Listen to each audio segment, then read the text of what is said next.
kung mabasa lang tag Biblia, dili lang taan ng itudlo sa mga pares, kaya di mabasa sa Biblia, magkahiusa ang tata. Dako kay nang bakak mga kaigsunan. Tungod kay ang Sabadista, Saksi ni Jehovah, Iglesia ni Cristo, wala na naminaw sa simbahan, wala na naminaw sa pare. Biblia lang yun ilaha, pero kaning tulo, bisag kanilang tulo, magkasinabot ba ni? Ang tubag, dili yun. So, dili tinuod ka ng Bible alone. Kanang na ang pangutanan nila nga asa mabasa sa Biblia, ang Katoliko rin ilang giloko ana.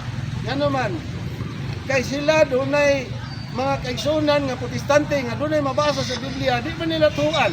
For example, anong di man mo tuo ang iglesia lagi nga ang Sabadista doon na may mabasa diya sa Leviticus 11:7 nga ang baboy hugaw dili pakaon. Nganong mga man ang iglesia ni Cristo? No. Karon, moingon na punta sa mga Sabadista, karon di man mamutuo sa Iglesia ni Cristo nga namay mabasa Roma 16:6. Pagkumustahin ka mo sa balaan nga halok kamo mga Iglesia ni Cristo. So ang ilang siban mabasa sa Biblia. Moingon mo pong Sabadista, dili natin noon. Kaya amo na siya pastor sa una, ni balhin lang, tinanoon. O niya usao man naroon nimo. Naay mabasa, balibaran. Muna nga, ari sila sa Katoliko kay sagaran, wa may tuon.